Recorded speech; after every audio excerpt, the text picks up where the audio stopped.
I always use two words in this field, and the two words are what works. It's great to get into specifics with food and health and the psychology of it, but it's really indicative of a whole lifestyle adjustment that needs to be made. In 1965, McDonald's fries had 3 ingredients. Today there's, I think, 9 ingredients. What's up, everybody? Welcome back to ALLSMITH. Today's guest is a disruptor in the world of clean protein, a man who has spent more than 3 decades asking a simple but dangerous question. What if real food could actually change your life? He's the Chief Strategic Officer of Joburg Snacks, the air-dried, grass-fed steak brand that is shaking up the health and nutrition world. He's a holistic health coach, a marketer, a strategist, and a storyteller who built one of the fastest growing food companies in America before stepping into his current mission, which is helping people rethink what healthy really means. In a world where grocery store shelves are filled with additives, seed oils, preservatives, and labels you need a chemistry degree to understand, he brings a refreshing clarity. Eat real food, eat food that looks like actual food, and understand what it's doing to your body. Today, we're diving into the meat of the truth, both literally and metaphorically. Today, I'd love to introduce Jon Engelson. Welcome to the show, man. Thank you for having me. Thank you for the intro. Very happy to be here. You know, what's so interesting, man, like just to give people context, we've got Joburg meats here and delicious product. We'll get into the nuts and bolts as to how you got to the creation of those steak slices and, you know, your thoughts and innovations around the food industry. But before we get into all of that, if you could kind of zoom out for us and give your overarching view on what you see is going on with food and the healthcare system to paint a picture for people to get on the same page as us, that'd be really helpful.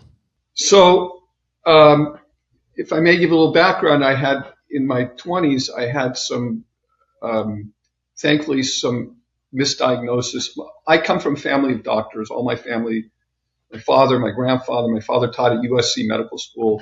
I was pre-med at UCSD, and I didn't have the academic focus to stay with it in that way. But I ended up in my mid-20s.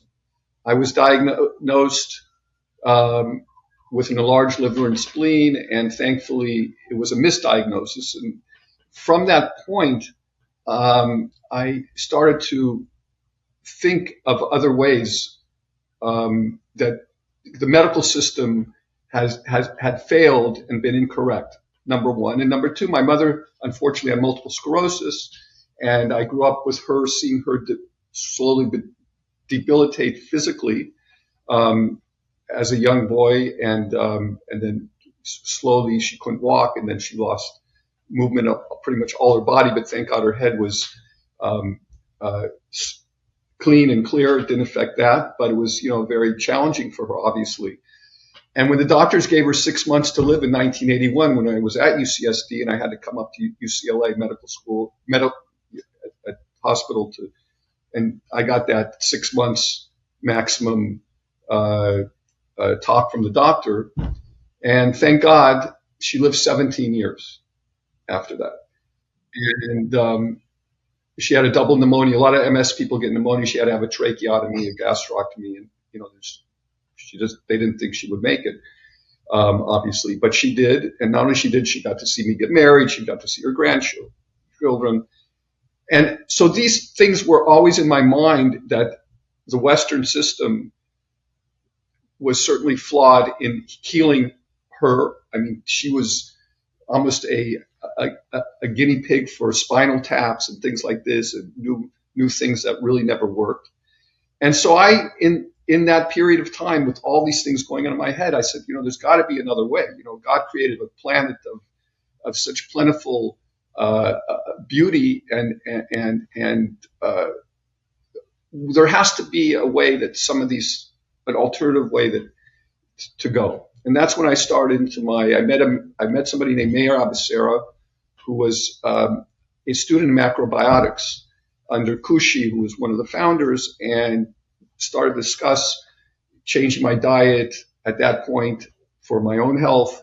And I just got on this pathway of just trying to learn whatever I could. And I started to learn homeopathy. I started to learn herbal medicine. I just became into the whole thing. And then when I had my kids, and when my first son was in nursery school and he came home with rashes from eating some junk at the school, I said, why don't they have the healthy snacks in schools? And that's how my first company started. I called schools and I said, listen, why don't you get some healthy snacks? And that's how You Are What You Eat started. And then we ended up bringing products it blossomed from schools to the more of the mass market, and that's how that company started. But the vision was to always try to put healthier products in available for kids and in schools. So I feel very, very blessed, and in the sense that when I start my seminars, I always use two words in this field, and the two words are what works. Because I don't feel I'm pigeonholed. You spoke about the allopathic world.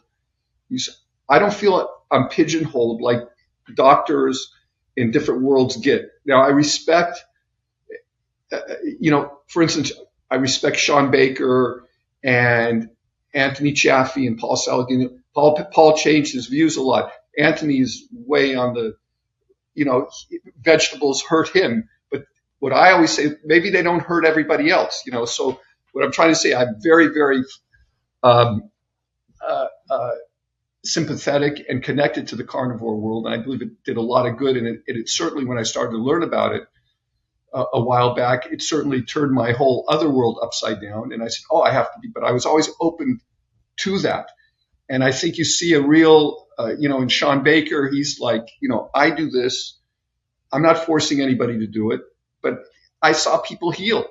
And when you see people heal, that's what should work. And the studies, when you spoke earlier, it's interesting when I think we spoke off the air, but I believe so much more in anecdotal studies in the world of the medical field and health field than the controlled blind studies. And I'll tell you why.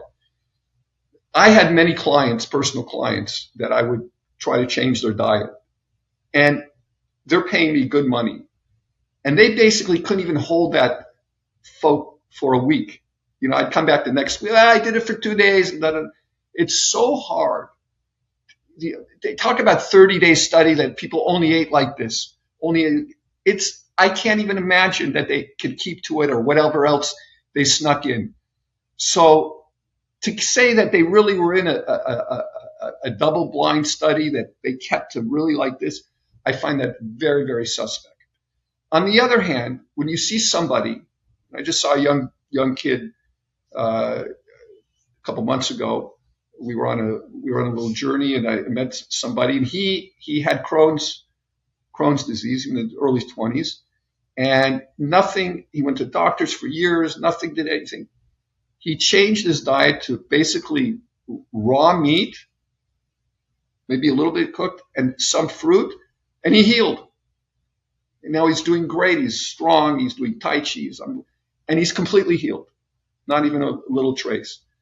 So these stories come up all the time, and you hear it, and you see it very, very clearly. One of the things when I started to learn in the carnivore world, I would look at Anthony Chaffee and Paul Saladino and Sean Baker and Ken Berry, but what was amazing was the comments on YouTube. Hundreds and hundreds. I'm 67. I was 180, 244 pounds. I had high blood and I changed, and I'm like this. One after the next. So you start to say, these aren't fake people. This really works. So that's my theme in all this. So I don't try to get pigeonholed where somebody says, this is the way you have to do it, and you become dogmatic. If something works, fantastic. We are wired differently. And if somebody thinks that everyone's blood pressure should be 120/80, to me, that's insanity. That's like saying everybody should be 6'5", 285 pounds. Everybody's wired differently. Okay, you can have a guide that's what it should be, but people are digest things differently. People have a proclivity for certain things. And also the joy of family and eating and friends also plays a factor in health.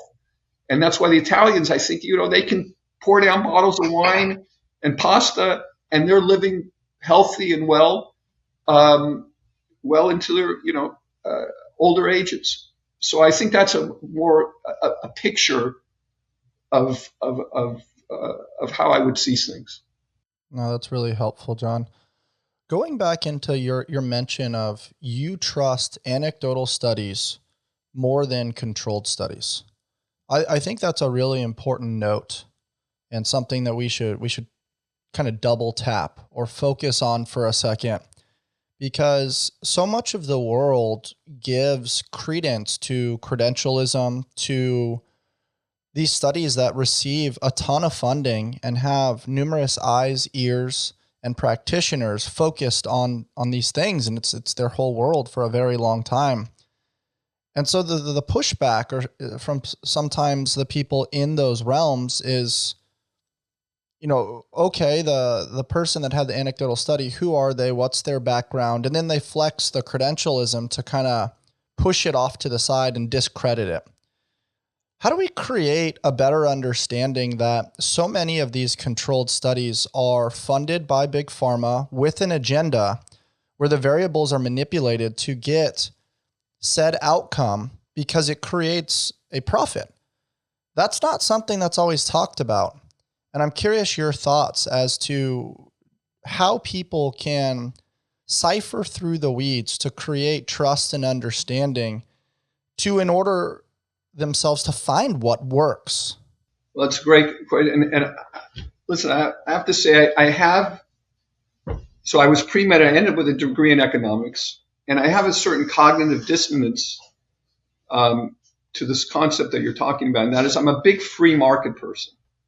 I think the United States and the free market has brought a lot of good to more people, and you can see, benefit and the freedom of it.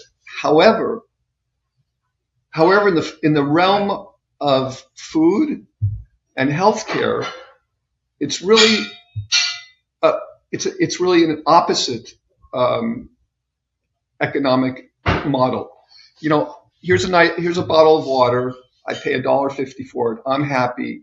Company's happy. Everybody wins. In healthcare, the more people, God forbid, are not well, that's where money is made. If everyone was well in the United States, all the hospitals would close down, all the industry would close down, and that's what we would really want. But they don't want that. Pfizer can't survive on that. All the companies cannot survive on that. So they've been constantly lowering the bar. It used to be at 60, you needed this. Now it's 50. Then they said, oh no, between 50 and 40, that's another market. So, and then the kids on the other end, every kid is ADD. I grew up, we're all, what is ADD? You have energy. You're a kid, it's like, no, every kid is ADD. They need this, they need that, So they've lowered the bar on all these things in order to widen their markets and widen their profitability, because and I understand it, because a company needs to survive. How can they survive if they don't do it? But they're doing it at the expense of us. And they're doing it at the expense of camouflaging something that really is harmful, and sometimes even worse than harmful, than for our benefit. That's in the pharmaceutical world. In the food world, the same sort of thing has happened, that a company gets so big, like Kellogg's or General Mills or Melendez, and how can they make more money? They have to survive. They have to be privy to their shareholders. So they found a way to take almost every product and instead of sugar, it became corn syrup. Instead of salt, it became maltodextrin or dextrose because it's cheaper. So you have the same product, but in 1965, McDonald's fries had 3 ingredients: potatoes, tallow, and salt. Today, there's, I think, 9 ingredients. Now, how do you go from 3 to 9 in a potato or in a French fry? Because you have to add all these caking agents, because tallow and just a real good potato is quality and more expensive than reducing the potato and reducing the tallow to something else, into some caking agent, which is what goes into it. And that's how they make more money. So that's really where we're at in this battle. And, it's funny. I had a discussion with someone a few weeks ago, and I personally like to find my eggs soy-free and corn-free, and they're not cheap, so to speak. They're not your $2.99 eggs. They're always $8, $7, $8, $99. So, but I say, okay, nobody has a problem. Look at psychologically to go to Starbucks and get some type of pastry and a coffee. Let's say the pastry is $6, could be more, $7.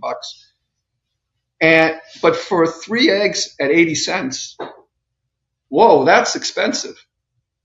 Look at how people look. They have no big deal spending $10. But since they're used to getting eggs at $2.90, for 20 cents or whatever. So I was just like, hey, and I sort of painted a different picture, and they were like, wow, that's interesting. I could have really a healthy breakfast that looks like it's more, but it's actually 1/3 the price of all the junk that people were getting. So that's the initial delve into this subject. But that's my view on my overall view on those two particular aspects, which is the healthcare system and the food system. Really helpful. I like seeing that. And what I'm hearing is, part of the reason why I think McDonald's shifted their approach is scalability, trying to have more product at a lower price. Like you said, it's cheaper, elongated shelf life. Now it's going to stay on the shelf for a longer period of time without going bad. I mean, a potato eventually goes bad. A tomato goes bad. Like eggs eventually have an expiration date, and that makes it where it becomes less valuable because it can't just hang out. And if you don't sell them, eventually you got to throw them out. And now it's wasted, potential. It's wasted and not profitable at that point. So that's a very interesting perspective. And the other thing that's so interesting to me is going back to mentioning the free market. When you look at some of the heavy hitters in the world, especially in corporate America, like Elon, Zuckerberg, and people of that nature, a lot of them gave the middle finger to the normal education system. And they realized, hey, I don't want to play with this social programming. I'm going to change the game, be disruptive, push boundaries, and then I'm going to create my own game. And what's interesting when you talk about the Starbucks model, you're absolutely right. You can easily go there and get a black coffee for $1 and change, but nobody does that. They want the sugary, sexy drink that has the 17 different names associated with, the venti, or I don't even know the size, and they can't call it like small, medium, large anymore. Right. And it becomes this marketing ploy. And then you pay $10 for a pastry and a coffee, huge sugar high. You feel aesthetically cool holding that cup, and it creates this whole nostalgic feeling based on the narrative and the social programming. But then you don't realize long term how many buckets of sugar you're dumping down your pie hole throughout a year, when you could be having real food, quality ingredients, quality fats, things that are going to optimize your nutrient density, your energy system, and probably also help support a local farmer doing their thing. I feel like it's so ass backwards to me, and I don't understand why that's not getting through to the skulls of people when they're making choices in alignment with. It's almost like MK Ultra, like they're just getting brainwashed to make these decisions. And then when you point it out, you're labeled a conspiracy theorist. So they're addicted to two things. Most either the sugar or both probably, and starches. So that's, the dextrose, maltodextrin, those things that they started to sneak into foods are highly addicting. And that's why the chips people take these potato chips and they think they're getting, something healthy because it came from Whole Foods, but they're getting stuff with maltodextrin and dextrose, and again, these are carriers which provide two things. They provide this additional shelf life, like you spoke about. They provide this flavor enhancement, and they are highly addictive. And they spike your sugar more than sugar. The glycemic index of maltodextrin and variations are 100 or more, which is like 30 points higher than table sugar. So it could say no sugar, but yet a person's going to eat it and actually get a sugar spike, and therefore that's also highly addictive. So those are two areas in which they've really mastered, this and conquered people, and especially the youth. At a young age, they put all these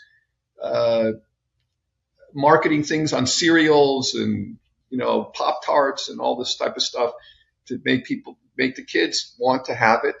And then parents can't have arguments with their kids because they have enough already, so they give in, and then that's how it starts. And this is what we're battling, and we're trying one step at a time to reverse it, through knowledge and through not through. I mean, sometimes we have to be forceful, but with individuals, we have to just put our arm around and say, listen, take a look, try to understand where you are and how you can improve and massively improve your health and well-being, and take some steps. It's not a zero-sum game. It's a progression. Yeah, that's a really good point. I wanna pick your curiosity a little bit here, because marketing is really powerful, and I'll just pull a tab from my childhood a little bit. I grew up lower middle class, both parents in the household working. It was difficult sometimes when they got home late to always cook a meal, but my parents did a great job where my dad would get up early, defrost some sort of like family pack of meat. Often it was some sort of skin on, bone in chicken thighs, just because they were affordable and they could feed quite a few mouths. We'd have some sort of starch, which was like rice or potatoes or boiled carrots or something. And then it would be like frozen veggies, usually frozen peas or frozen green beans or something. I thought that was pretty good, given the time and everything that was there. However, modern day breakfasts are where I see people just get demolished. And what I mean by that is you're exhausted, you get up early, you're trying to like brush your teeth, take care of all the different morning responsibilities, and then shuffle, at that time, me and my brother to school. But like, just think about shuffling your kids to school. What's the easy answer? Just breakfast cereal. And I remember our house always had Honey Nut Cheerios, and it would always say on the box, like, helps lower cholesterol. And so my mom gave into that marketing. It was like, oh, it's affordable. We can buy multiple boxes from Smart and Final, and the kids can just have that, and we'll buy this 2% milk because it's lower in fat. And in the 90s, it was all about like low fat everything, and you didn't realize you were consuming so much sugar at that point. You didn't realize the homogenized milk that depreciated all the nutrient density and everything that we've learned now about raw milk. So we're drinking this chemical white water. on top of these artificially made cereal things that are marketed as really good for your cholesterol. And the parents think, hey, I'm doing something efficient for the kids so we can get to school on time. And then go to an education system where you're sitting for 90% of your day, and then you get a 15-minute break for recess. You're shoving chips and maybe some sort of peanut butter and jelly down your throat. And then you're going back to sit, cubicle-like situation in artificial light. And then you sort of get a lunch break where you have to rush to your locker and shift books for your next class and the whole shebang. And the only time you really get exercise is if you play an extracurricular sport after school.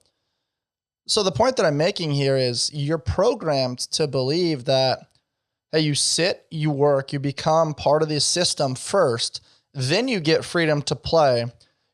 During that playtime, there's not a lot of time to eat. So you're going to eat what's convenient. You're going to have the breakfast burritos that were just microwaved, and you're going to have the chips, and you're going to have the sandwich because it's an efficient delivery system. And who cares about processing the wheat and what's been sprayed on the wheat and everything that happened during the agricultural revolution? And so all of these things are taught in schools. And when you have two parents that are working, that is, in my opinion, a form of child care. And so you can see how systemically it's just like one problem after the other, but people think cognitively that they're doing good. And then all of a sudden you get to the end and you're like, holy moly, I learned so much stuff over here by listening to this podcast with Bryce and Jon. Now I'm going to try to undo this step by step. Okay, so this goes, I think, into another philosophical realm that we can discuss. And that is American culture has sacrificed quality for quantity. And what I mean by this is that everything has to be fast food, fast everything. We have to get, so instead of understanding that a child needs 45 minutes of break and then he can relax and eat something properly and do some exercise. No, he needs 15 minutes to get back to sitting again, to being force-fed material that he's not paying attention with anyway. And this is the same with work. I mean, any of these, the culture has made it that food and how we eat and how we live a certain way is secondary to and takes a back seat to whatever you want to put in front. And that could be your work, again, the school, whatever goal that is. Understanding now today, I think one of the benefits, the positives of what happened in COVID is that people see, wow, people can be efficient. It's about being efficient, not necessarily having to spend 9 hours at an office. That they can do in an hour at home what, by having to transport this, get there, spend all this time rushing and being burnt out, could have done.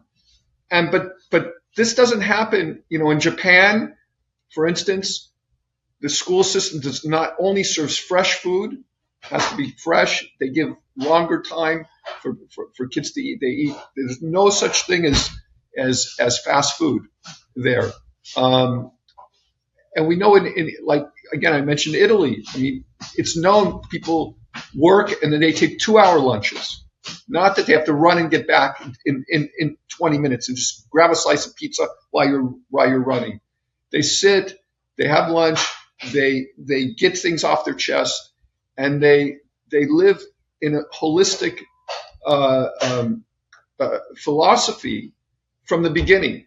Where here, where the culture is just pushing us to no end, and now it's getting, it's gotten so bad with our, cell phones, and it just, everybody's running to the next email, the next, Instagram, the next thing to see, and there's no step back, and there's no, God made us in a way that we breathe in and breathe out for a reason. If we only breathe in, we won't survive. Life has to be about those ebbs and flows all the time, that we're doing something, then we're stepping back. We're doing something and we're stepping back. And in life, you're in sports, how the lower you go with your bend is the higher you can jump. How does that make sense? How can you go low and then go higher? Because in life, when you step back, you give yourself an opportunity to step forward in a greater way. But if you're only stepping forward, if you just say, I'm going to jump from here, you can't jump that high. So we need to step back and say, you know what, be fueled properly, have a mental acuity of concentration, and that will make us more effective, more efficient, and more successful in all those arenas. Yeah, I like your perspective a lot. Jumping into your company, You Are What You Eat, and the big, hairy, audacious goal that was at that time, your son coming home, having the rashes, you realizing, whoa, this is coming from processed garbage that he's eating at school. I'm going to push the boundaries a little bit and have those conversations. What were the specific snacks that you guys made to then sell to these schools? And also, that's like a perfect example of someone that's sitting on a couch at home with an idea.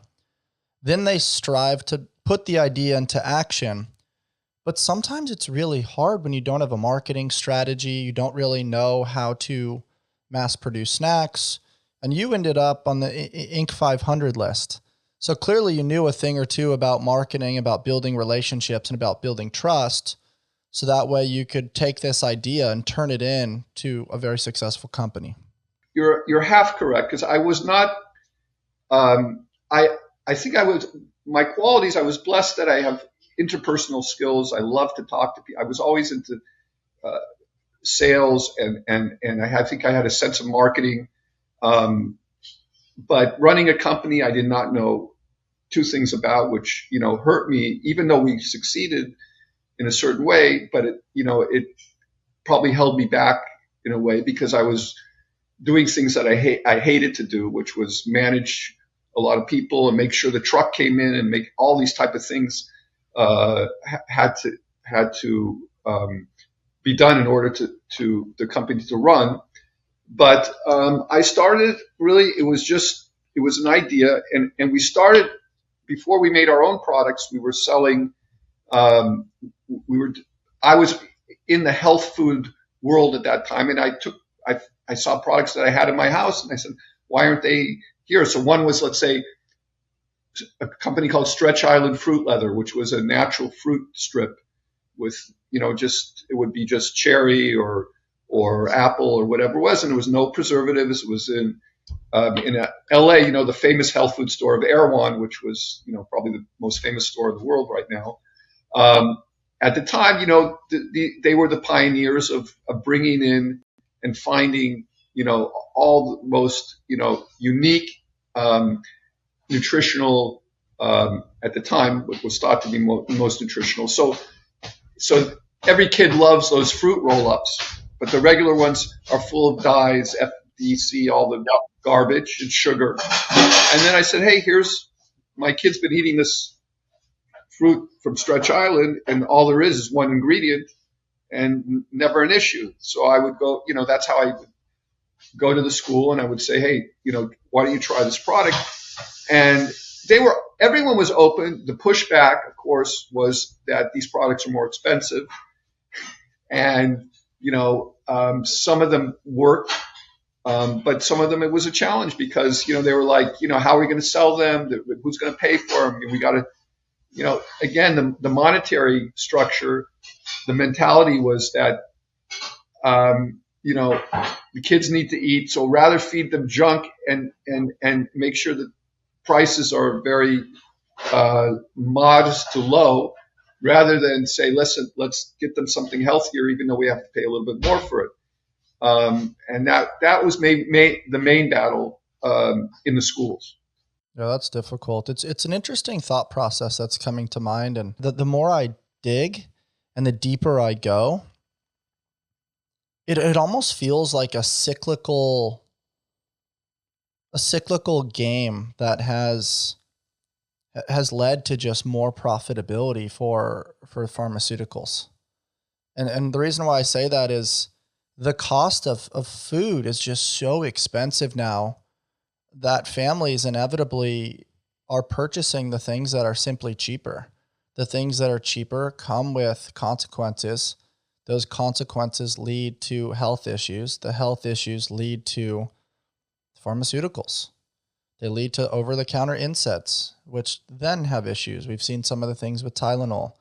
We see how many allergies people have now. Allergies weren't overly sensitized and popularized back in the day. Now, as you mentioned, every kid has ADD and ADHD because nobody can afford childcare and having, a babysitter or things like that on occasion. Parents are exhausted, so they're handing the iPad to the kids to try to ensure that they're able to get some disconnect, maybe get some workflow on occasion. And I think it's a really interesting cyclical issue that I think being disruptive is almost the only way. And educating people on podcast in the world of the free market, where we're not pigeonholed based on licenses and legalities, and we're flexing the importance of free speech.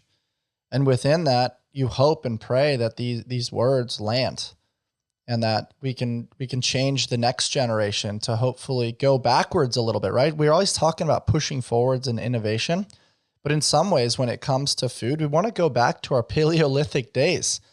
Eat real food, hunt and gather, get natural sunlight, get some grounding. I mean, look, first, the FDA, Food and Drug Administration, that's already an oxymoron. What does food have to do with drugs? Why would they be connected at all? What does one have to? But the food we eat, unfortunately, leads us to the drugs people are being promulgated to take, which doesn't make. I mean, the system for them makes sense, but if you analyze it and you extrapolate it, it doesn't make any sense at all. Number one, and number two, exactly. I mean, today small farming and small farms are really, really, thankfully, on the rise, because people want to know, where their food is coming from. Number one. And number two, people are at least, I mean, I can't say for the mass market, but people in our circles understand that food is an investment, and that if you have to pay, you'll invest in this, you'll invest in that, you'll buy a car for this, we do things, we spend money for things. We've had this idea that, obviously, if people have financial challenges, but the point is that there's a stigma to try to spend, that I don't need to spend on food. I can get it the cheapest, and that's going to fuel me. As if you would put, something in your car that wouldn't fuel your car. Of course not. But in a person's body, they'll put things that have nothing to do with fueling your body. And this is, look, I think there's an incredible positivity of awareness now. At the same time, the pushback is going to be very, very, very big. There's somebody who we work with. You might have heard of her. She's an influencer. Her name is Steak and Butter Gal.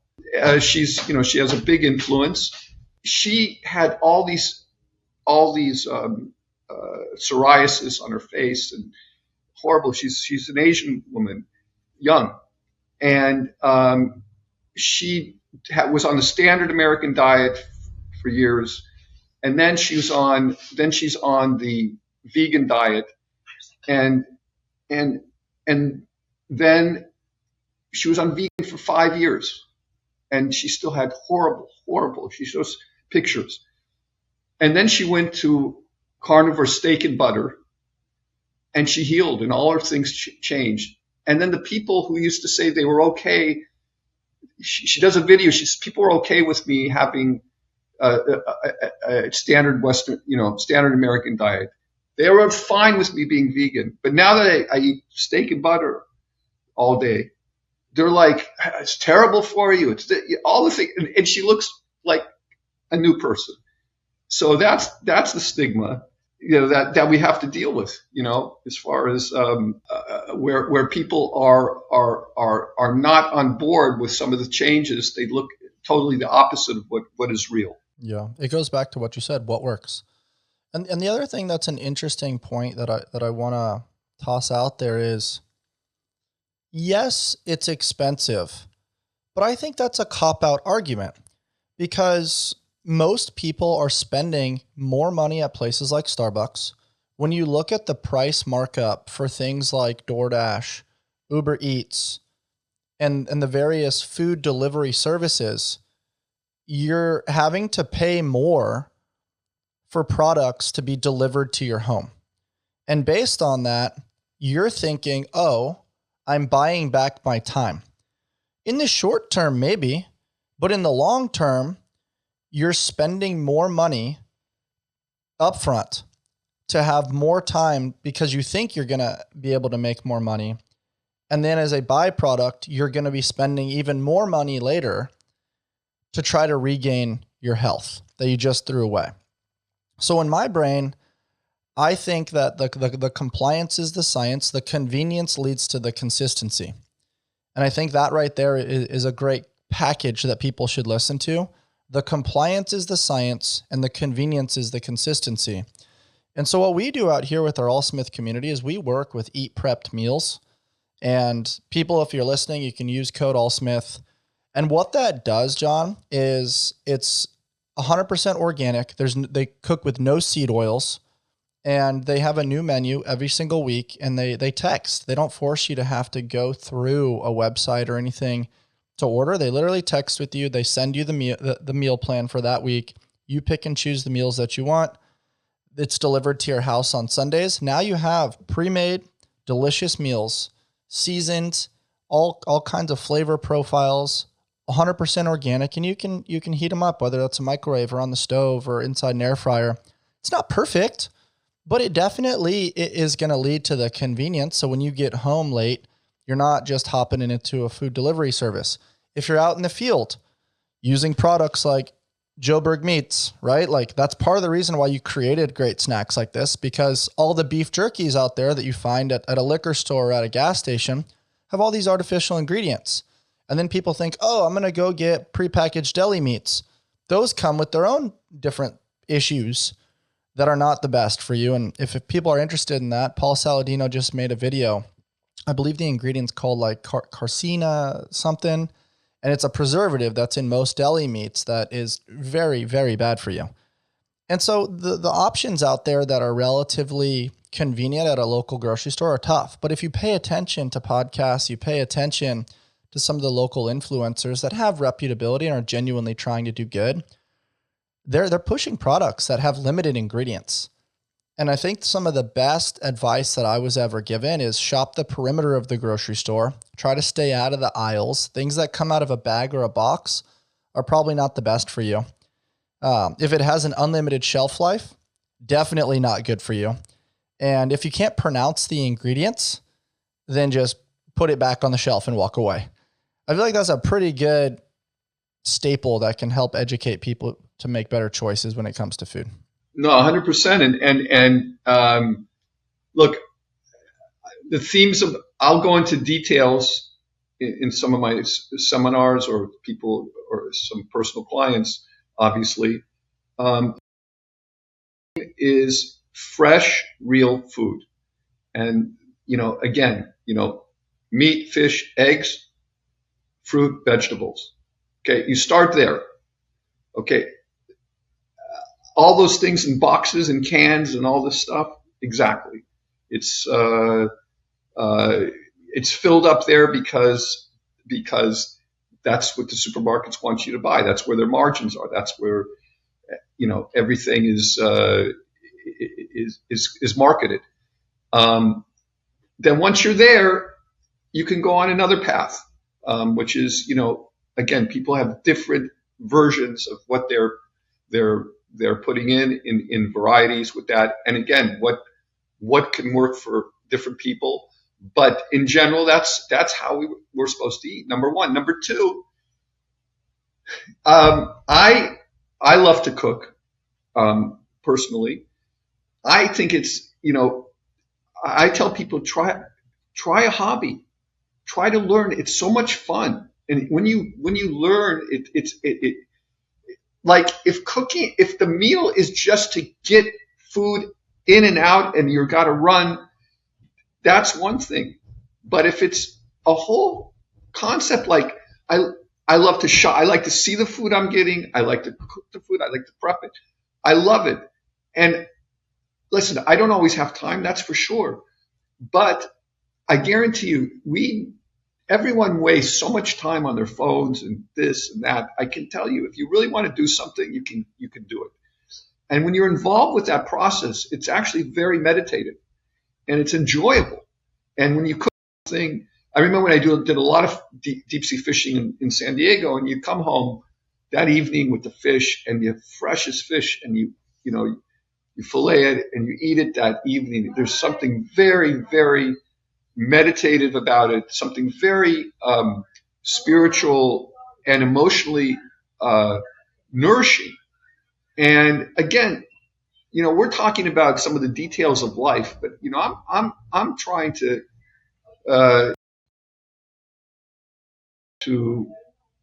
slow down and to expand their life rather than to speed up and minimize their life.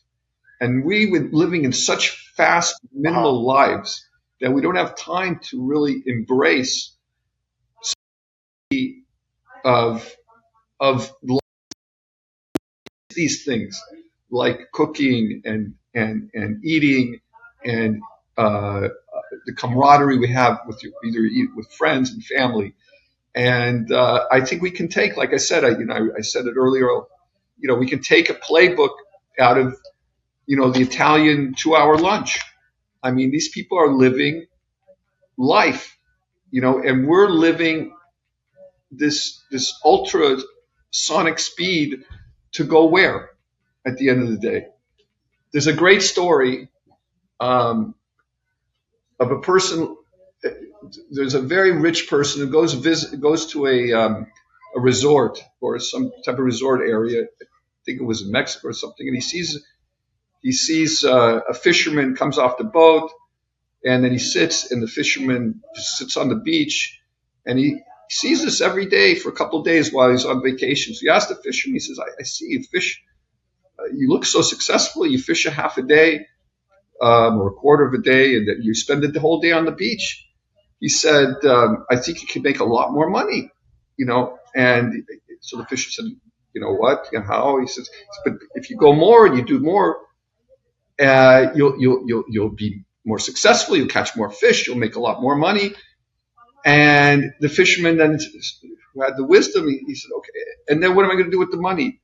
Then the guy said, oh, but you'll have money and you'll do this, and then you'll be able to retire, and you'll be able. He said, but I do that right. He said, I'm here and I'm in this moment. I don't have to go through that whole thing. Meaning that I'm not saying somebody shouldn't build for the future, for sure. That's part of life. However, you have to live now. There's a saying, yesterday is history, tomorrow is a mystery, today is a present, which is a gift. Open it up. And the present cannot be always that we're catching up to something, whether it's work or family or this or that. We have to step back and embrace it. And through that, we're going to live much more fulfilling and joyful lives. There's a lack of joy in the generation today.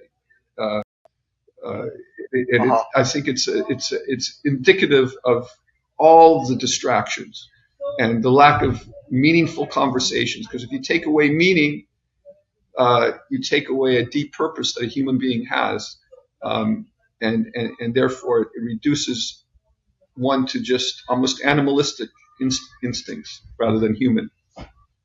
The Trident family taught me something really important this last year, that we are all a bundle of stories, both good, bad, and everything in between. All of their cold brews remind their customers that they are part of something bigger than themselves. I start my day with the Sweet Cream Cold Brew as I am prepping my mind and body for fitness, service, coaching, and podcasting. With various locations in San Diego, they offer over 14 nitro cold brews and a variety of specialty drinks. You can find the perfect brew and pair it with one of their treats from the Keto Bakery. You can check them out over at tridentcoffee.com and use code ALLSMITH to take your coffee experience to the next level. Yeah, I love the way you said that, and I think you're spot on. John Wooden had a great quote, the famous coach from UCLA from back in the day, and he said, "Be quick, but not in a hurry." And I was very fortunate to have a conversation with him in the LA area before he passed. And he talked about exactly that, which is be where your feet are. And so many people are worried about the future, so it creates anxiety, or they're frustrated or sad about the past, so there's a depression that's associated there.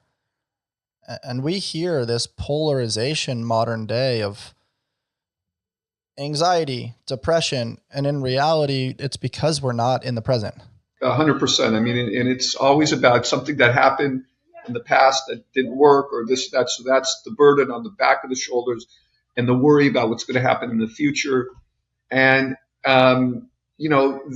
they constantly are, playing ping pong with the present in the middle being the ball. But that's not how it's great to get into specifics with food and health and the psychology of it. But it's really indicative of a whole lifestyle adjustment that needs to be made. I have to say, from the beginning, it's just amazing, as like yourself, who sees the wisdom and understands how to deliver some of these thoughts. And I'm sure you've changed many people in your audience for the better. Yeah, I definitely hope so. And I think it's also important to note the services that we provide for ALLSMITH are lifestyle design. And what I mean by that is fitness is one component, food is another component, mindset is another component, but also the habits that are in the morning, in the evening, how we microdose these habits to build a beautiful life. And what I'm curious about is your health philosophy that I read is one sentence: your body is listening to every single bite. So again, that is the I would call it in a certain way. It's a hyper analysis of taking how life has to be lived in bite steps fashion. Meaning, if you have a big steak in front of you, you want to eat the steak, but you've got to cut it into pieces, and otherwise the body's not going to handle it. So bite size is a metaphor for handling the body, being able to handle and to digest whatever's coming in at that point. And so everything in life has to, in my opinion, have to go through those filters in order for the body to be able to handle it. And what happens when there's, God forbid, challenges with the body? It's that's just overload in some way or another. It's too much this, too much that, too much whatever it could be, whether it's the mind, whether it's the actual food itself. So I thought of that in a way of that if people sort of slow down, take smaller steps, digest, this is going to have a holistic benefit for the body and the mind. And so that's really where that concept comes from. That's great. What are your thoughts on digestion and how it's really important to slow down and really chew your food, allow yourself to have the full experience as opposed to just scarfing it down and running to the next thing? I mean, again, 100%. I mean, these things, it's very clear. Even with it's an interesting thing. I don't know the guy's name, but he always tests his blood sugar level on a lot of these different foods. But now he's testing it with eating slowly, walking after a meal, and you see the same food, and you see that if you eat it slower, or you added maybe a little bit, let's say, of protein before it. Let's say we take white rice or something, which would spike someone's blood sugar generally. But if he ate it slower, or he added some protein, or he walked after it, you'd see a reduction. And you see the comparison clearly, 10, 15, 20%, significant reduction in the blood sugar spike, so that the body is not working as hard and not being as, so to speak, as abused as hard. The miracle that, one of the miracles, of God's creation is the body can handle a lot. I mean, people think they abuse a car. I mean, look at people we do to our bodies. I mean, it handles a lot, but at the same time, can we be more effective and efficient and much more productive and emotionally living on a higher plane if we do some of we integrate some of these things that we're talking about, and that's what we're looking to do. The fact that the body can still, thank God, live and survive with sort of the abuse that people give it, that's amazing within itself. But we're trying to see a better self and a more holistic self and a more well self that can do more, feel more, connect more, and be more a part of life in a greater way. So I think that's how I would look at those dynamics. Yeah, it's a great point. And what comes to mind is we obviously criticize if you abuse a dog or you abuse another person, but here we are abusing ourselves and giving in to the speed of life. And it's just an interesting dichotomy for sure. And where I want to pivot the conversation, Jon, is creating a definition of terms, which is, what is pasture-raised grass-fed beef? And what does it really mean for people to understand, and why the sourcing really matters? Within different structures of the food structures, there's again different ways or proclivities of how foods are produced.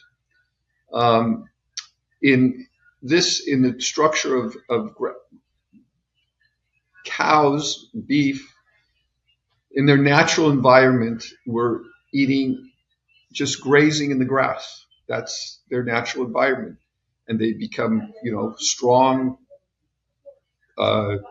very powerful animals in that environment. What the commercial production world found out, that if we force them or put them in areas where they're going to eat corn or other grains, that's going to fatten them up. Ironically, it's interesting, people think they're going to eat themselves. They eat grains and things like that, thinking that they're super healthy, and then they find out they also fatten up, ironically because of the sugar. But anyway, they fatten them up, and these, unfortunately today, corn is one of the most genetically modified and processed with pesticide between corn and wheat and glyphosate and all the things that are going on. So basically, the cow Now you have one that didn't ingest any of this, and then you have one that did.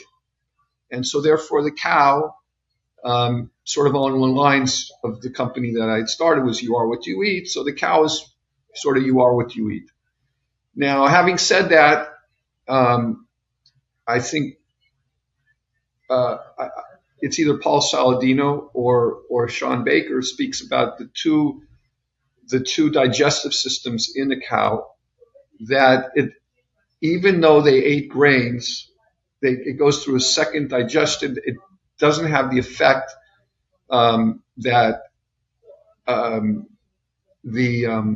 in some other animals, for instance, maybe chickens and other things, because they're able, but it still has an effect. It still would be better, obviously, but they're saying, like, you can't always get grass-fed. At least if you have, a steak or something, you still get a lot of health benefits from it. So they're trying to, basically say that. But back to your conversation as it is.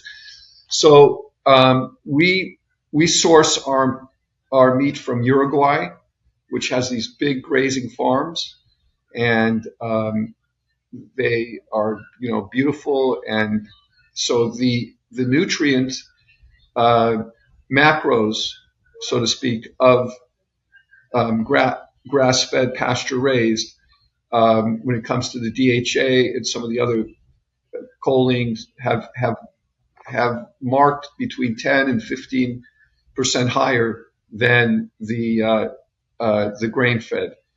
So in general, you get a healthier piece of meat. You're doing better for the animal, doing better for the environment.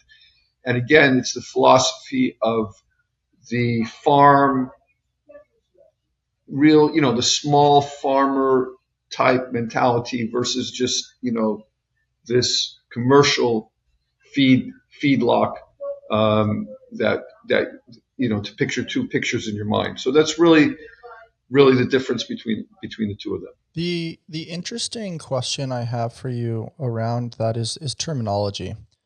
And what I mean by that is pasture-raised, grass-fed beef it's a title, it's a category, it's a stamp of approval that they assign based on how the cow is raised.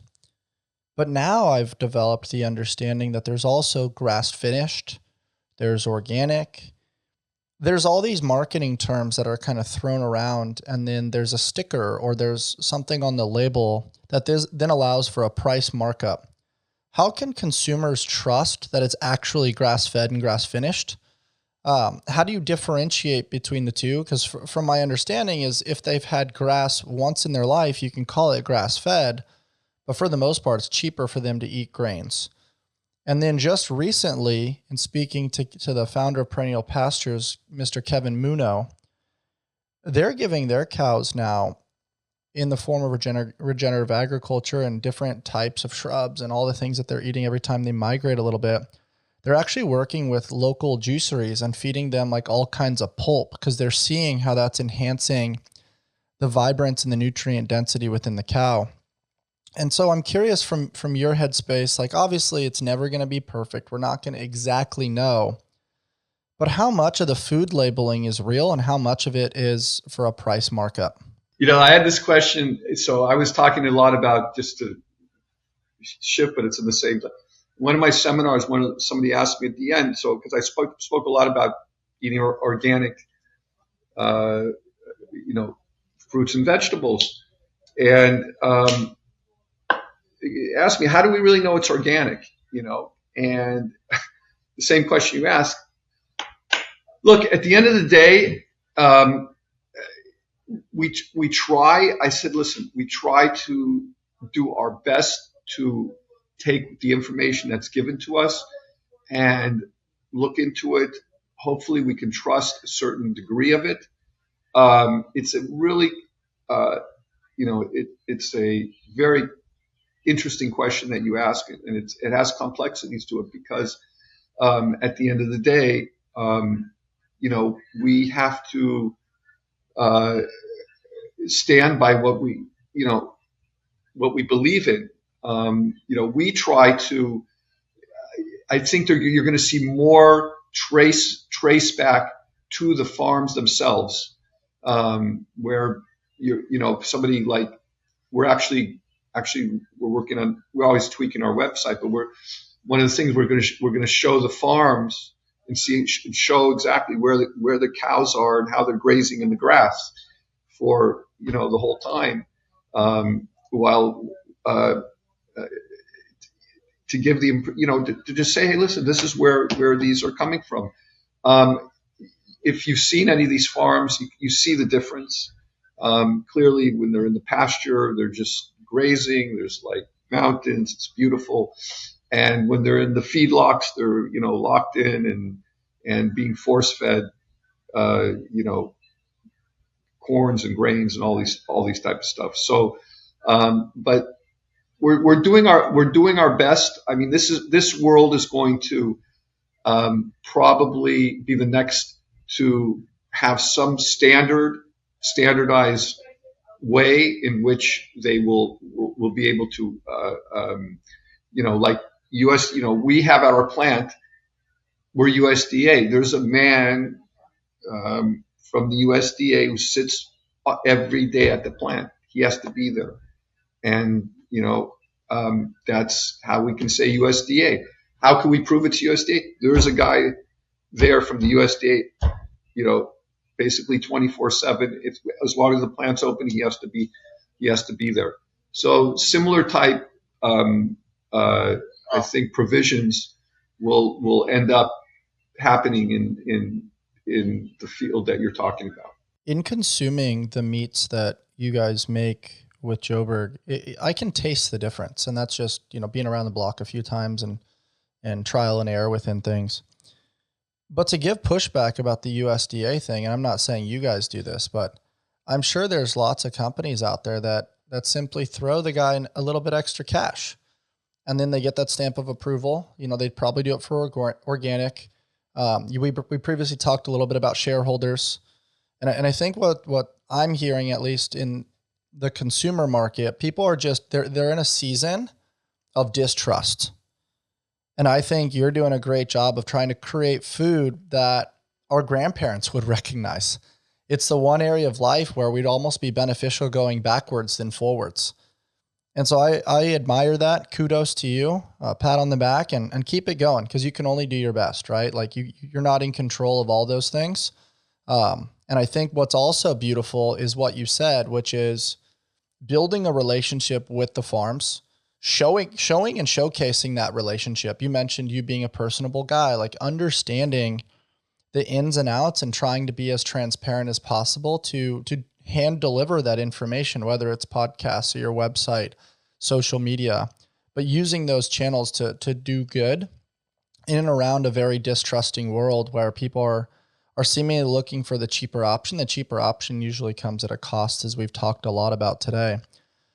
Do you think the modern food system is healthier, or do you think people are more confused than ever? Because even though I've been a little bit of a pessimist on today's conversation, I definitely think that people are starting to wake up a little bit. Their eyebrows are raising, and I think they're making an attempt to try to see things from a health conscious light. And I think RFK Jr. is doing a good job. From my understanding, McDonald's is even going to go back to their tallow. And I'm stoked to hear that some of these micro changes will then diffuse down the line to the rest of the world. So yes, the battle is today is information and what's correct. So this is the hard part for people, because they've been told this is correct for so long, and now somebody comes out and says, no, don't believe that, this is correct. And so people, unless you're like immersed in it, have to go by the spokesperson, because you can have like this very interesting spokesperson who says, you got to do it like this, X, Y, Z, and and they just get enamored by it. But people, I think, yes, you're seeing more people take the time to look into many things. I mean, when I'll give you an example. When somebody told me about carnivore a few years ago, I was like, what? People are like, and I was just like, how can that be? And then I just immersed myself in it because I wanted to know everything about it. And the more I started to see, I was like, wow. I mean, there's at the end of the, I'm not talking about, now Paul Saldini has lineage, these guys have little things, but, I've never seen Sean Baker at the end of a video say, call 1-800 number, or Ken Berry or, many people.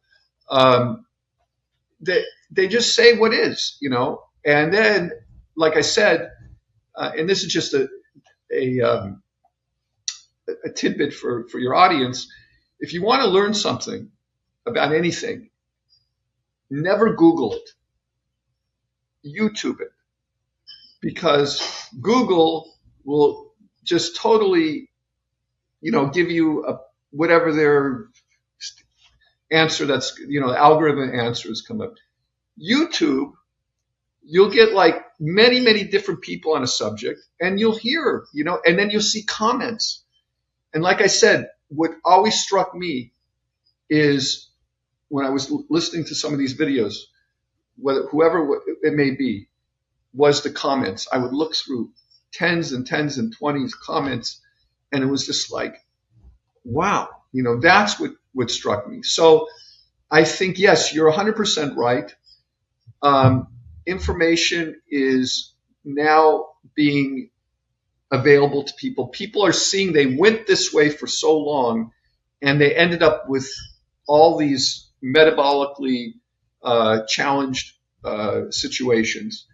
And now we're saying, hey, if you change like this, you have a chance to really improve your well-being and your health. And people are starting to become much more aware of that. And, listen, I think, heads are going to butt because nobody wants to give up their monetary, income stream, and,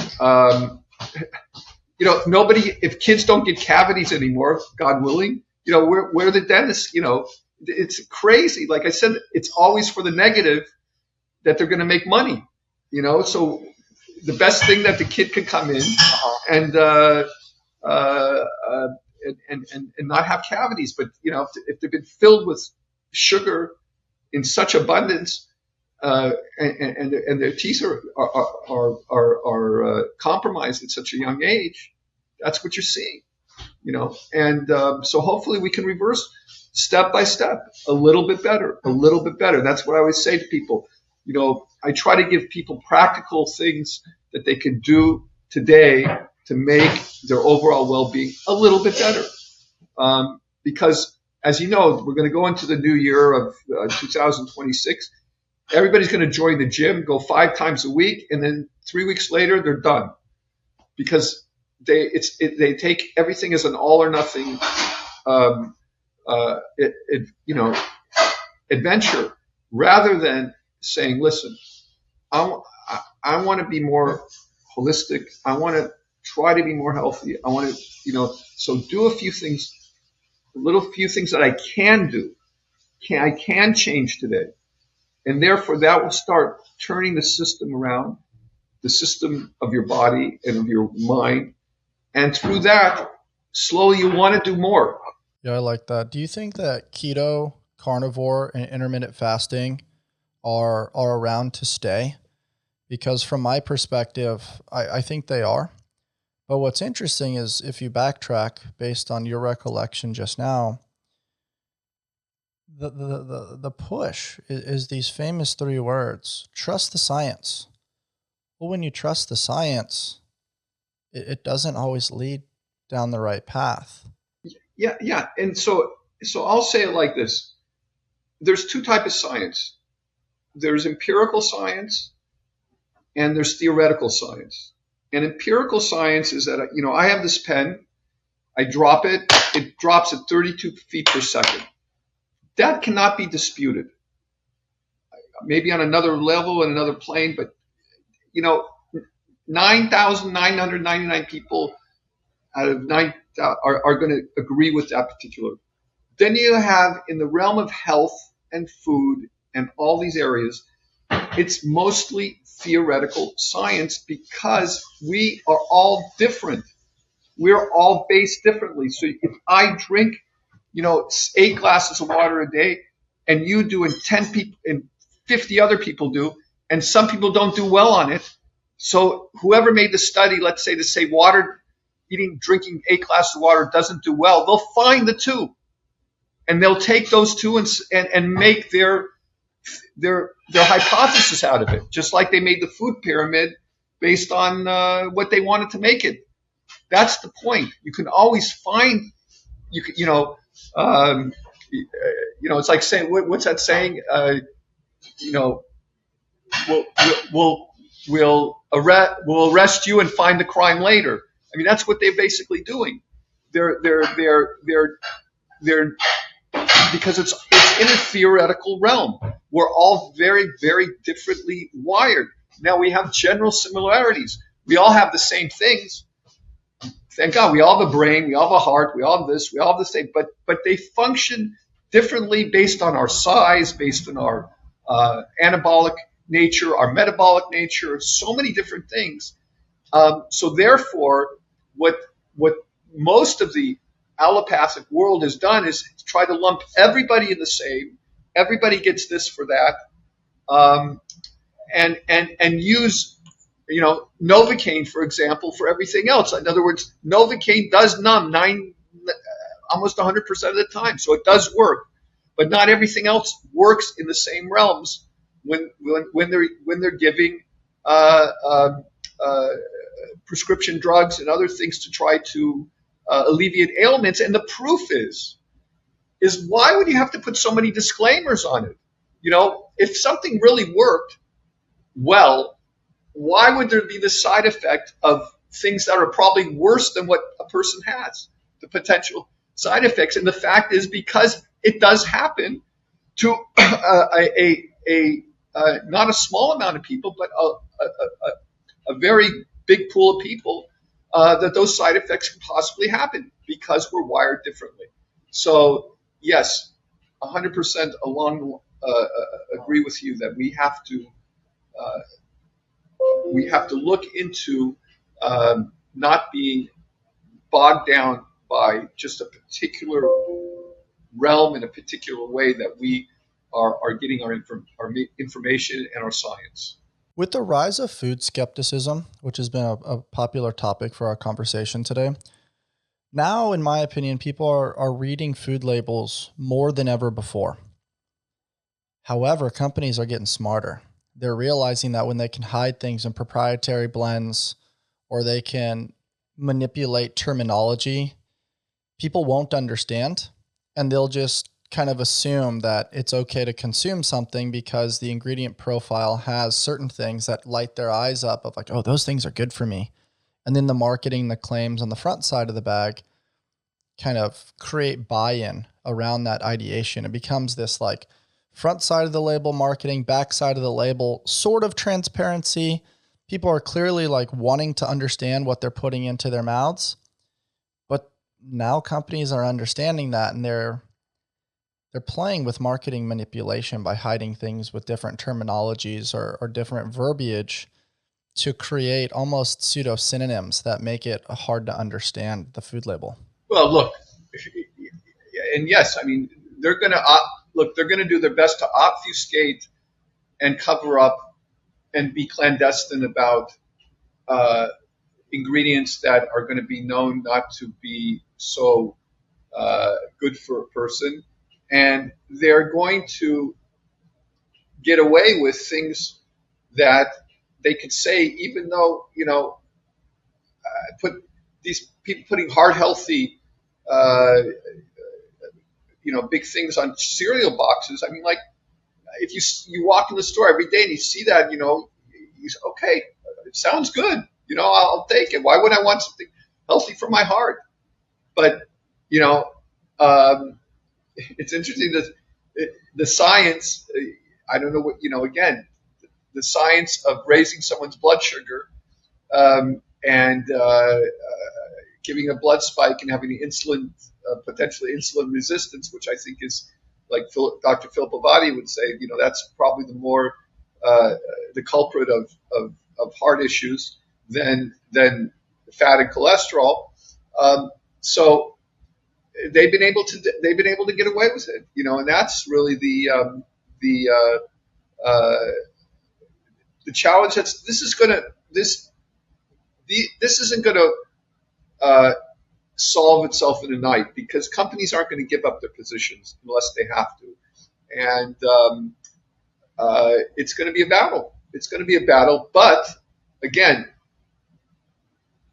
people have to open their mind and again come back to that theme of what, not only what works, but take a look at people who have been there before, who eat in this way, and see what's worked for them, and then you start hearing this over and over and over again. So you say, okay, maybe that's a good idea, rather than just getting thrown down information, the same regurgitated information, and believing that because it comes on a box or from some so-called food pyramid. So people have to take. That's one of the conclusions. Say if I finish a seminar, I tell people, if I can say anything, take charge of your health yourself. Don't put it into somebody else's hand. Take charge. You have the ability today. Take some time. You spend a lot of time wasting time. Okay, we all do it. I'm not criticizing it to the extent that don't do it anymore. But you can take 5-10 minutes a day and learn about certain things of how to get on the road to the right path of health and wellness. So at least take the time and do it. Don't give it to somebody else. Yeah, I agree. And I like what you said, that companies probably aren't going to change their positions. I think what they are going to do is they're going to try to maximize sales. And if they do get a lawsuit or they do get some sort of fine, they're going to happily pay it because they made so much money on the front end that they don't care about what they're paying on the back end. And a great example of that is Ozempic, a very popular GLP-1 now, used for weight loss, but that's exactly what it does, is it leads to weight loss. And that's not just fat loss, that's bone density, that's muscle mass, and also leads to a pseudo paralysis within the large intestine and digestive issues. And now we're seeing it lead to blindness, and that's huge risks, but people are willing to do it because they're going to lose weight. And I think that leads me to make a pretty strong statement that I think you'll align with. People are no longer just buying snacks. They're buying trust. Yes. Yes. And look, here, if I may, I just heard, maybe you heard it, that I think it's the city of San Francisco is suing 10 major companies on General Mills, General Foods, Kellogg's, on the processed foods that it's been making people sick. I think it just was filed yesterday. And the positive about it is that it's, again, it's going to come to light for people. So the question is, for me, as somebody who's weighing freedom versus wanting somebody to be healthy, and yet do I want to criminalize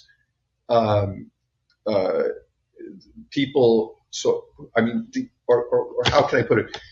People will. What I don't want is everything banned. Okay, what I would prefer is them not to lie. If they put a label and say, look, on a Coca-Cola, this causes, like they did on a cigarette. I don't want Coke banned. I don't want things banned. Okay, I want the people to be able to. We're allowed to do things that. One of the beautiful things of the country. Otherwise, we'd have to ban almost everything: roller coasters and this, surfing. Because that's the parks that I grew up in had no signs and no warning labels on it. Today, there's so many, we live in such a litigious society, so everybody got afraid. So as much as I am for people eating properly and healthy, at the same time, I would prefer people I think that's where the conclusion is going to happen, is that they're going to have to put labels on these things, and sort of warning labels. And that's the difference between what's happening now and what could happen. Meaning, I can't stand the fact that somebody could put that kids can be eating these things like Jelly Bellies and things like that, and they're not food. It's all chemicals. It's horrible. But parents don't know that, and people don't know that. And therefore, if they put some type of warning label on it, at least parents, and people could say, okay, they told us. Do we want to do it anyway? That's your choice. I definitely align with what you're saying there. I don't want to ban things, but here's what I do want to do. I want to optimize transparency. I want to optimize the opportunity for consumer integrity. And I want to make sure that marketing is fair. And what I mean by that is what almost seems to be like a really cool direction, just me throwing out an idea, is almost mandating that there's just a block somewhere on the front side of the packaging that's almost a T-chart of like risks, rewards, or even if you want to put the rewards first, reward, risks. And I think creating optimal transparency there can be, it makes it a fair playing field. Otherwise, you're using marketing bullshit to skew a headspace in the pursuit of money at the expense of people's health and well-being. So I think, like I said, transparency, integrity, fair marketing, you do those things, fair game. Like it's a very common thing in our household that like once a week, we go and we have a cheat meal. I know very well that if I'm going to have a sugary thing or something poor, or if I have a little bit of alcohol, I know the consequences that I'm signing up for. And I know that it's in pursuit of depth and connection with great people and building memories, and it's a risk I'm willing to take. But sometimes when it comes to things like Jelly Bellies and some of these foods, or sometimes it's the only option at schools, I think that is really not appropriate to say that it's great for your health and to do all these different things. It's, what do they say? There's lies, damn lies, and there's statistics. And I think using numerical values, pseudoscience, and then fear-mongering around, like you said, litigious type behavior, everybody wants to sue everything. Honesty has just it's tossed out the window a little bit. And so to summarize, I think, like you said, just be truthful. And I think in being truthful, you're going to create trust with the consumer. And in my opinion, that's why community storytelling matters more than ads. Being transparent around testimonials, showing how certain products fit seamlessly into building a beautiful life, I think that matters more than just advertising. And if you're transparent, I think people are going to appreciate that in a world that's fogged by distrust right now. Oh, 100%. And you just hit something, the nail on the head. We are integrating in each other's communities so much better. This is a positive thing. Like, 20 years ago, how would we have ever met? How would we have this? It wouldn't happen. It just, okay, we could have met at an airport or whatever. But today I'm meeting people and, regularly doing podcasts with people all over the country and the world. And the communities are widespread, and we're able to capture the minds and the hearts of people based on, hopefully we bring some good information, and we try to be as open and forward thinking and give background of why something is and how something is and what has worked and what hasn't worked. And let's let's pounce on that. Let's do that.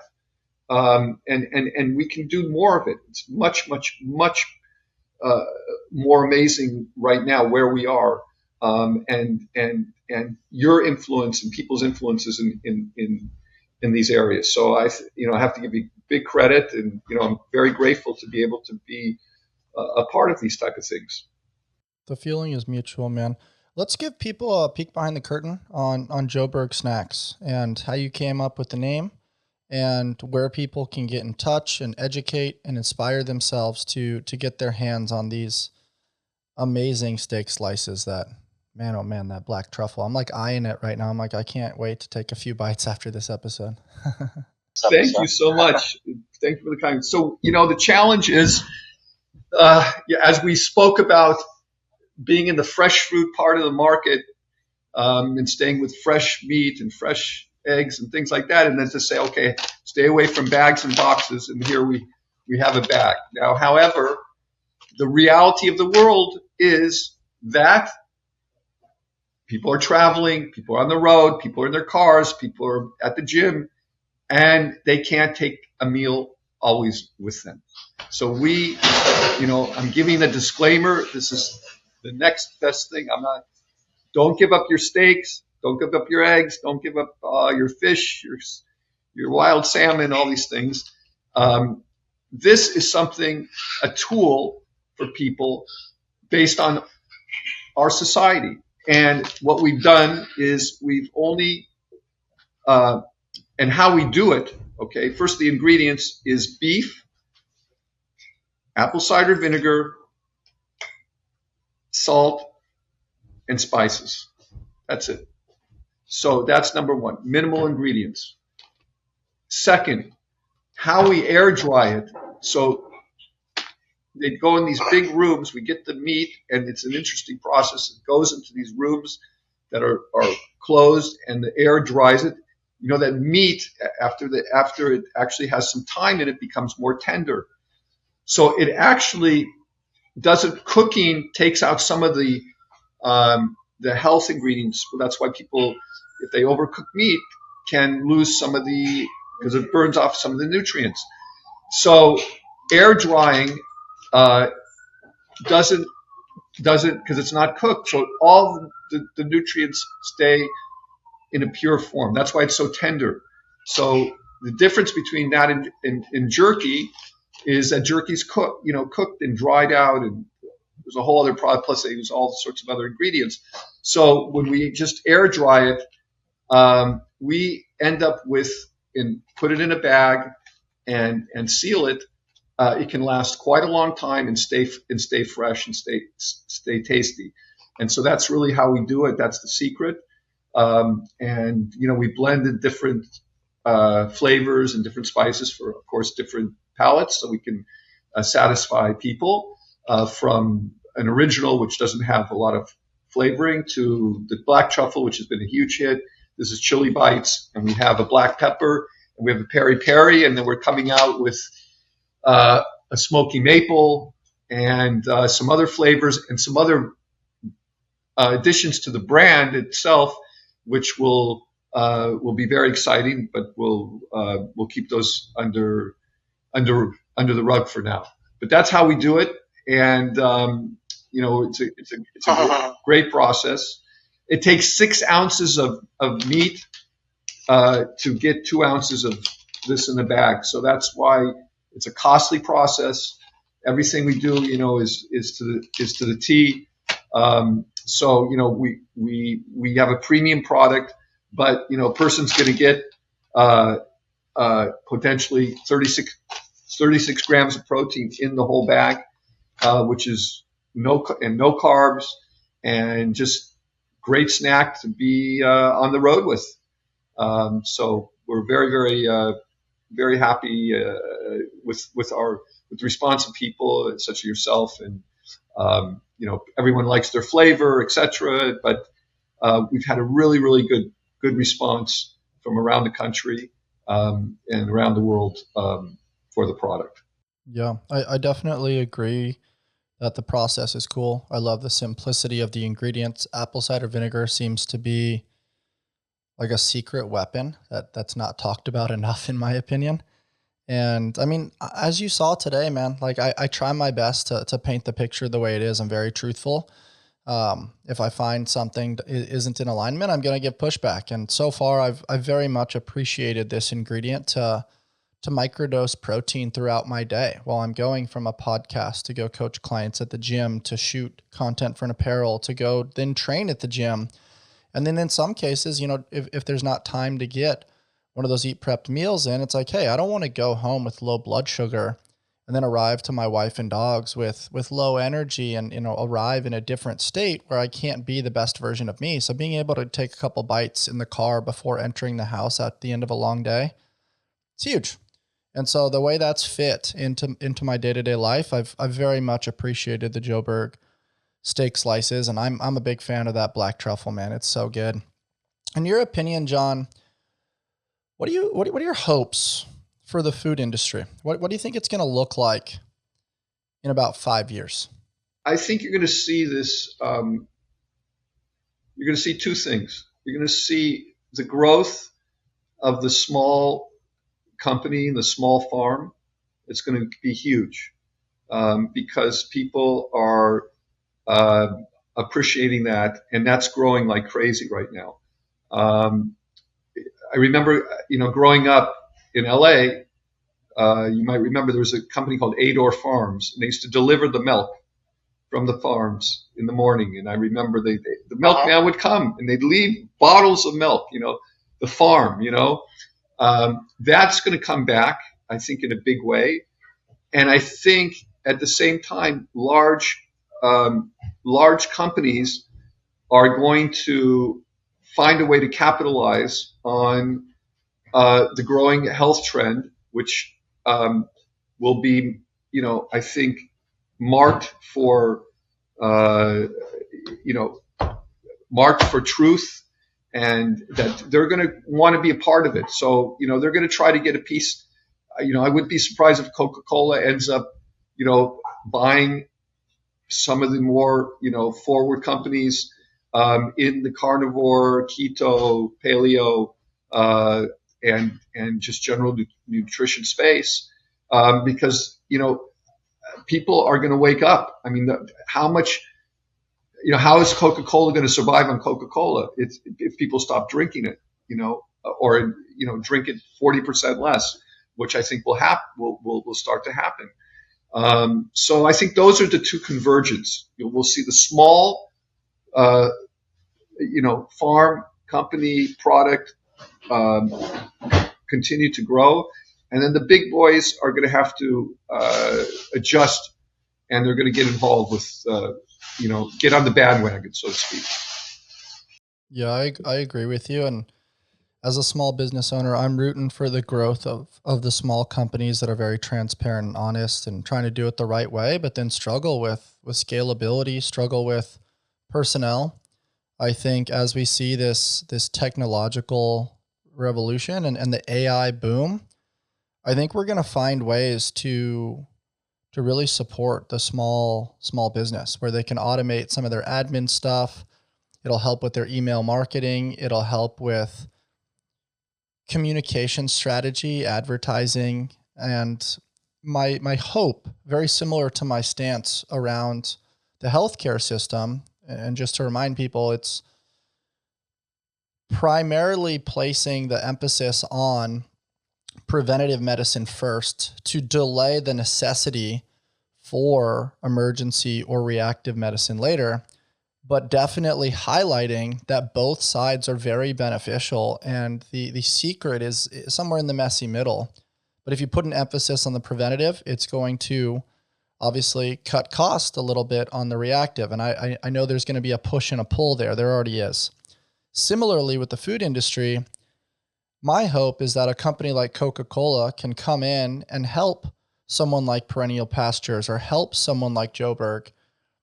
And then within that conversation, they're not going to depreciate the ingredients. They're not going to depreciate the vision, the mission, the ethos, and the true love and care that comes with the small business.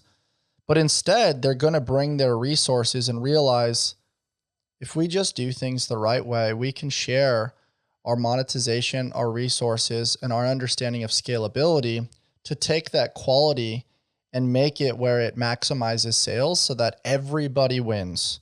And it gets back to kind of like that tribal nature where there's everybody is no longer in competition, but now they're in collaboration with one another. And that's my hope and my prayer for the food industry and the healthcare industry within the next 5 years. Yeah, I'll say this story. I would hope so. Listen, you heard of a company called Naked Juice in California?